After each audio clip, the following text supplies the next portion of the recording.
Eric! We're, what are we, day 3, sort of? Day 2 in Europe. Yeah, it feels like day 2 of the trip. What day is it? June 1st. June 1st, Wednesday.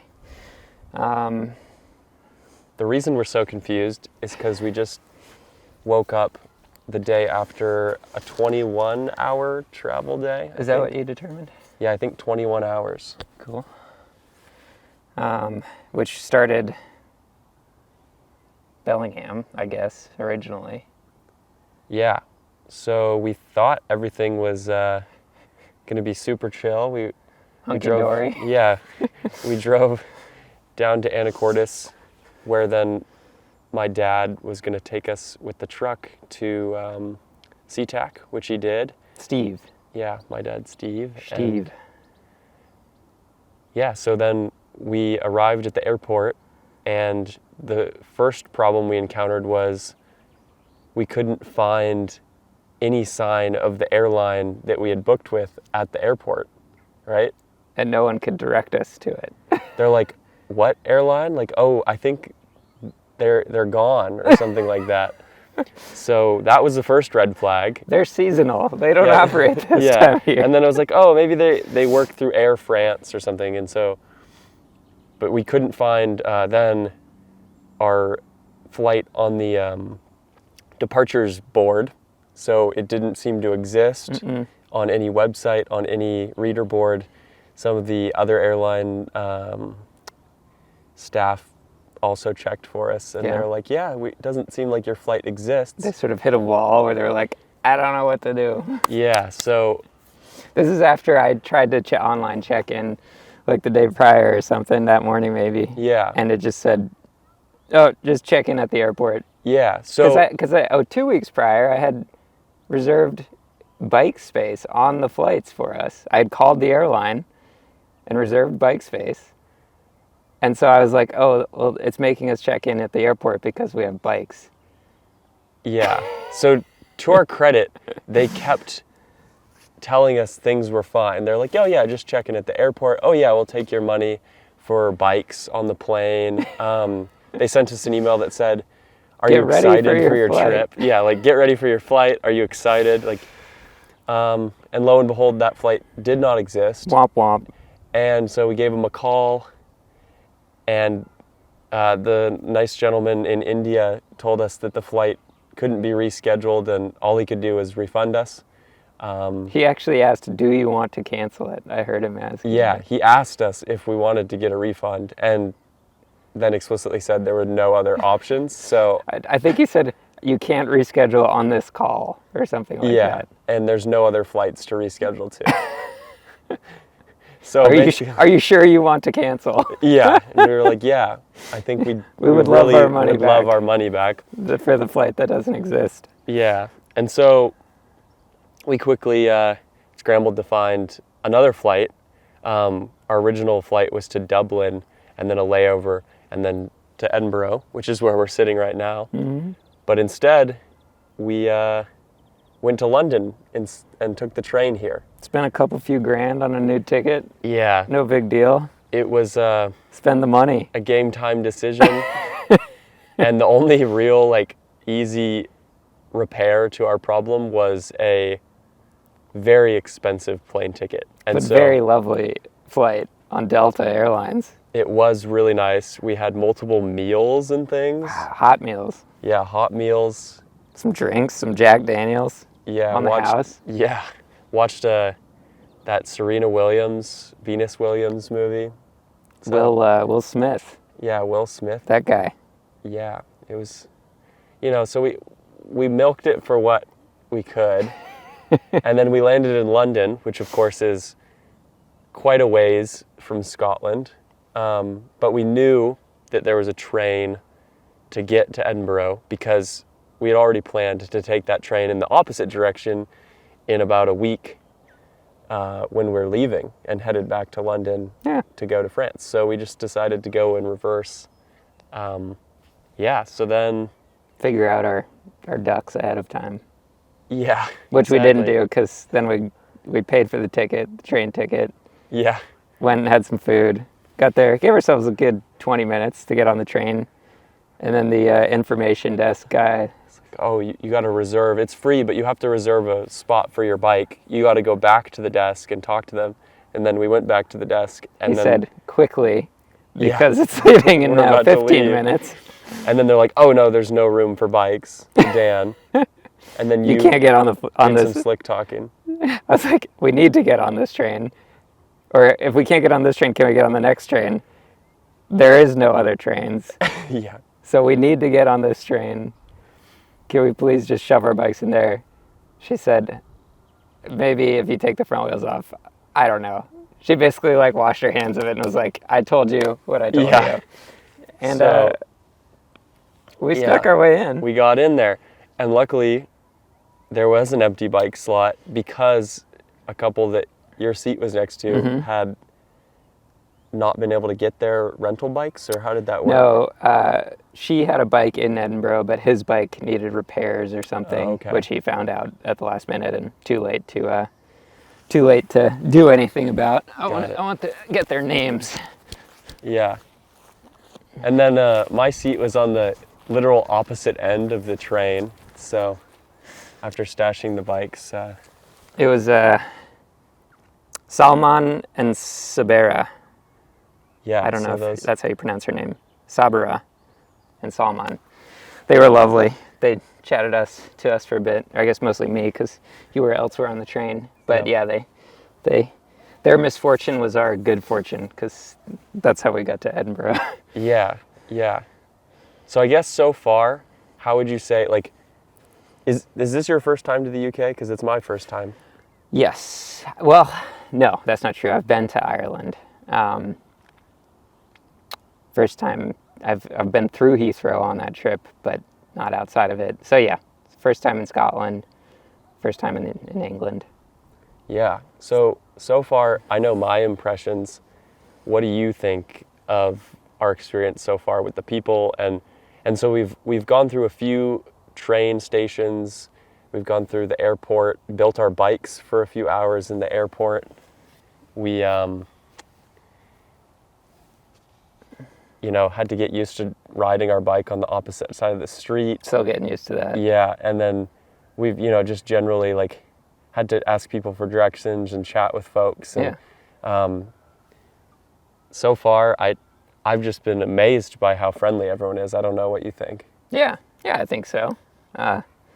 Definitely some like city, when I give the little casual bike wave, I always give in Bellingham, which is a smaller city. You get the bigger city, like I'm walking to where I'm walking, I'm definitely not paying attention to anyone else, but Yeah. that's just normal city life. But I mean, here we are in Edinburgh and like basically just outside the heart of it. Yeah. It's freaking gorgeous. It's like beautiful. Washington. There's no rain ever. Yeah. It's beautiful all the time. Always sunny. And I think it's so green and lush because it never rains. Yeah, totally. Yeah. No, it was pouring rain when we got here. When we got to London, yeah, we were building our bikes, looking outside, and it was just absolutely nuking down rain. And we were like, But people were really kind. Like the security guy came up to us and made sure that we knew that we couldn't leave the boxes because that would be a bomb threat. Yep. And then, but was super nice. And then some other staff was kind enough to tell us that there's a tunnel out of London Heathrow that we probably should not bike through because the police would not be happy. So we were Turns able out to. we're in like the middle of Heathrow, which is a massive airport. Yep. And so we learned from these folks without even having to ask, which was just, I thought, pretty awesome. Yeah. Pretty nice. And yeah. Got a lot of good questions about our bikes. Yep. So yeah, how was your bike building in the airport experience? Let me just double check that we're recording. Yes. And I should be good. Cool. I turned the sound off for like beeps and stuff, so Cool. I just want to make sure we get enough memory. Yeah. How was, so. Building my bike in the airport, mine was easy. Mine was a breeze because I had it in a box. So I Yep. just like pulled it out and threw the front wheel on. And that was about it. Threw the bags on. But that was fun because then I got to watch you struggle over like fitting your main pivot bolt through your rear triangle. And Yep. like panic that you had forgotten the spacers for the, Yeah. the main pivot Yeah. bolt and everything else. Yeah. No, it But was good. luckily I didn't forget anything. And I'll actually say, like, I felt pretty relaxed about the whole build, and I actually felt like it came together quite smoothly. Yeah, Like, it took me a absolutely. while, longer than you, obviously. as was expected. But the build, yeah, didn't feel too bad, and nothing was damaged. And now that bag is my front roll on my bike, Pretty which, slick. yeah, like, I'm just really happy with how that turned out. Yeah, And no, I'll be able to put it all back in that bag when we leave. I love how perseverant you were in coaxing Alan and Rachel to believe in that idea. And then once they saw the light, they were all about it. They went all in and they crushed it. Yeah, it da- worked really well. Down to the very last minute of like adding an extra strap Yeah, to carry the thing a little bit better, which ended up being a breeze. yeah, it worked great. And then it came out on the normal luggage thing, which bikes don't normally come out on that because they're so much bigger. And yeah, I was just stoked that, like, it seemed like it wasn't, going to explode under the rough handling from the No, it seemed baggage like it people. was totally fine, huh? Yeah. You had your wheels, your tires set up to protect from the one direction. Yep. And then your knee pads and your And my chamois. chamois, I was kind of padding the other way. And yeah, like, there was no, besides like the slightest scuffs in the ride wrap, which is exactly what it's for. Why we did that. Yeah, so it's perfect. Like, everything's working decently well, considering that we've been kind of thrown for a loop and had to pretty much completely change our approach plan. But now we're kind of back on track. Yeah, where are we headed next? Yeah, so next stop, right after this, we're gonna ride our bikes to Innerleithen for the race that starts in 2 days. Practice is in 2 days. Tomorrow we have the premiere for Tea and Biscuits 2. We're like the yeah. guests of honor, aren't we? No, No, yeah, Tommy called but hit you up. He was did comment and make sure I get seats in there. I'll get you on the guest list. Yeah, which is amazing. I'm really excited for that crossover to happen. And the fact that so this morning, I had gotten an Airbnb for us in Edinburgh. The plan was to get in around 3 p.m. On our original flight, and then crash there, deal with jet lag, just kind of generally have like an easy night to start, because we might be sleeping outside tomorrow night and the night after. And that was non-refundable. And I'm pretty impressed that we made it to that Airbnb. We're about like 6 hours later than our original plan. Yeah. But we did it. Hell yeah. A lovely little spot. Yeah. Yeah, we had some Quirks. really interesting key setup. I thought that maybe that's normal here, but I thought that was pretty interesting. I It took me that. a while to figure out how low I had to look to get that second key. Had a combo washer dryer, but the washer was broken, so I washed my dirty undies in the sink. Don't tell. I don't think they like that, but washed my undies in the sink and then threw them in the dryer, and now I got clean clothes. Perfect. Yeah. So we've ridden around a little bit. So we first rode from Paddington Station to King's Cross Station. So that's between 2 train stations in London. So we were like downtown London. Caught the Heathrow Express to Paddington Station, then biked to King's Cross. Where we got on the liner train to Edinburgh. That was great. Yeah. That's the train that we almost didn't catch because of our bikes. Yeah. So bike infrastructure wise, it's decent. It's decent. It works. It's big city biking. Yeah, it could be a lot worse. I think All the locals are much better at it than us. Yeah, we just kind of follow the lead. There's a lot of other cyclists on the road, so you can kind of learn from them about what to do, where to stop, what to look out for. You're mainly sharing your lane with buses. You're in a bus lane, which can be kind of funky, but at least they kind of like are these big whales that kind of almost keep you safe. They're slow. Yeah, exactly. And they know to look out for you. It's not. Yeah. It's like, city drivers or whatever. It's not like private drivers that are just pissed at you. Yeah, exactly. Yeah. They're probably pissed at us too, but Whatever. Yeah. Have you thought about your race at all? Sort of derail the conversation. I'm curious. Like, has that even been on your mind at all, or not? Not at all. It's been pretty jam packed, huh? Yeah, I mean, I think things are going to plan because I haven't thought about my race. Sick. And that's, I guess, part of the why point of this whole thing is that I don't really want to stress about my race. Sorry to bring it up. No, it's okay. But I think in thinking about the race, like I of course am, because I'm thinking about our plan and everything, and I'm just really excited to ride the trails. Like everything we've seen just seems really cool, like terrain-wise, and the weather report is looking not too grim. No, it's looking knock good. on wood. Yeah. And so I'm just really excited to ride somewhere new, and I'm really excited to be at my first Enduro World Series. Like, I'm curious what the scene is going to be like. Is it going to feel different than any other Enduro that I've raced? Like, is practice going to be super crowded? Like, I don't know. So we'll find out in a few days' time. I get to play Media Squid. Yeah. I got my media pass. I'm going to go hang out with... I wonder if there's like a media ride for you. Like, I think that's a thing where like certain media people get to like go on a ride on the course to like scout out spots or something. I don't really know anything about that. Maybe we'll learn about that tomorrow at the Tea and Biscuits. I bet that'll be a who's who type event.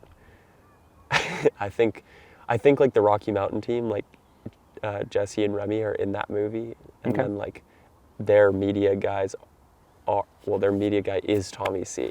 Yeah. And I was able to connect with Remy at the Squamish Enduro and Miranda, and I know they're there. So we're gonna have some like acquaintances in high places who can hopefully help us out a little bit. Yeah. No, I think it'll be good. And I think at this point, people have been kind of hearing about certainly all those folks you just mentioned, but others have started to hear about your harebrained scheme. Yeah, so the both of us here. And so this morning I woke up at a pretty normal time, like jet lag wise. I was like stoked because I woke up at my normal 8. Like I woke up a little bit before my alarm, which I was like, wow, this with the light coming in the window.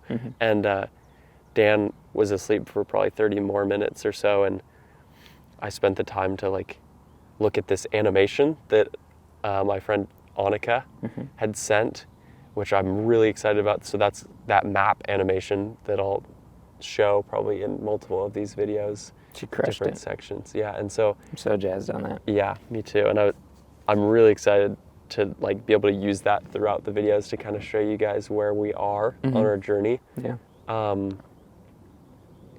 Obviously the beginning of the map changed, so that'll be different. But I guess, what are your impressions on the like media side of this project so far?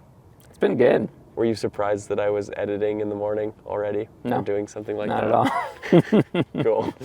I'm excited for however it pans out. I still have my skepticisms that you'll decide you want to try and pull off the actual full-on editing process, just because I've been going through our footage and like organizing, and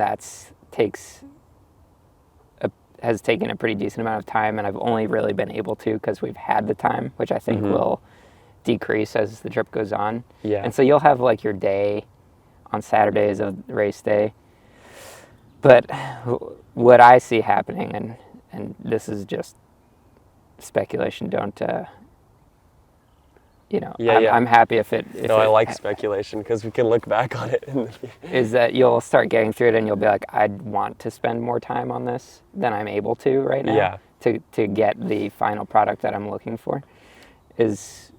But like you've talked a lot about how you like to sort of do the editing pretty fast and loose, and like I know you've been spending a lot of time figuring out music, and that you've been really like contemplating how you want this to go, how you want the editing process to go, and how you want the story line to go and stuff like that. So I'm you know, I fully intend on doing everything I can to make that possible. And if we can pull it off, that's Yeah. sick. I'm stoked on that. And if not, like, you know, then it'll be what it'll be, and it's going to be rad either way. Yeah. I can be patient, you know, till whenever I need to watch it. But yeah, no, I'm Totally. I don't know. And if it works out like you're hoping, where you're able to bust through it, and it allows you to keep your mind off of, you know, keeping Yeah. nerves from building, then that's rad. Like, that's very cool. Yeah, we'll see. I mean, I have a feeling I'm going to have time to work tomorrow and Saturday on some sort of video, which will just be kind of this beginning of the trip, like the travel and just like what we're recording now, and then practice for the race. And also probably the first stage, the pro stage. And then from there, I could see that being the only video that I'm able to produce on the fly. We'll see. But then maybe you'll see another one in 2 weeks from then, after we've gone through France or something like that. We'll see. We'll see. That could be cool. I mean, maybe even on that day in Paris, like, I don't think we'll spend any time. I don't want to spend any time. Yeah, no, Yeah. we met Elizabeth, was it, today at the Yeah, at her little restaurant that we were eating breakfast at. She gave us some ideas for no. The New York Times article gave us an idea for Paris. Yeah. She had ideas for Peebles. Yeah, she gave us a lot of local advice. She kind of told us to come out here, which was a great recommendation, and then Yeah, we where went are to we? the What's beach. this, Arthur's Step? Yeah, we're near Arthur's Seat. Arthur's Seat.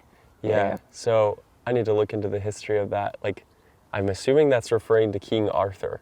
This is where he sat, right here. Yeah, he probably sat out here. No, this rock that you're on. Yeah, this is Arthur's Seat. That's the history of this place. Yeah, the history here is crazy. No, we're pretty uneducated on all the history so far. We're like ultimate clueless tourists, I think. Clueless American tourists. Yeah. I felt so bad. I asked the Elizabeth, the woman we met at the cafe, probably the dumbest question. Like, she literally like cringed at me, and I was like, "What castle should we go see?" And she was just like, "Oh, like Yeah, why?" but she's a hater. She hates castles. She just and then That it wasn't made your me fault. realize that there's a lot of like political history related to Yeah. castles, and like probably like a bit of like genocide related to castles and things like that. So It's like American colonialism, yeah, but it was so the Brits. and a lot longer ago. Yeah. Yeah. So that was kind of a wake up call, and I like when you were in the bathroom, I was like, I'm so sorry. Like, that was just such a cliche question. Like, let me apologize and ask you again. Like, That's a good question. what should we see? Not what castle should we see? Like, and so I think that was a good, like, I mean, I just have never traveled very much, and so like I'm learning all these things. No, I did you know, like you were understandably pretty awestruck by like the like King's Cross station with like majestic, you know, arching ceilings and just a very large old building. And I'm like, I was a little stressed, but I was also like, you know, it's very reminiscent of like stuff in DC, for example, and like the subway in DC and shit. Yeah. But King's Cross is way older. Much older. Yes, absolutely. Yeah, no, the one in DC is like very Art Deco, like, right. you know, 60s. Yeah. Stylings. Yeah. Yes, much older. You're right. Yeah. Well, and it's just like, I mean, it's like things you've seen in movies. Yeah. So we started our trip, quickly found that our flight was canceled. Whoops. Whoopsies. We scrambled, found a new flight to London, and then the plan was to take the train to Edinburgh. We just barely squeaked on that train. Last train of the day. Last train of the day. There was no space for bikes, but we squeezed them in. But we made them on. We got lucky. Yep. And then made it to our Airbnb in Edinburgh that was non-refundable. And then had our posh Airbnb night. And now we're here in Edinburgh, and we're about to ride to Innerleithen and find a campsite for the night or a floor to crash on. Hopefully. And then tomorrow on the docket is Tea and Biscuits 2 premiere, and then the day after is our practice. Off to the races. Off to the races. Race number 1, here we come. Hell yeah. All right, it's time to ride. Let's do it. Quick 25 miles to Edinburgh, or from Edinburgh to Innerleithen. We'll be there by 7.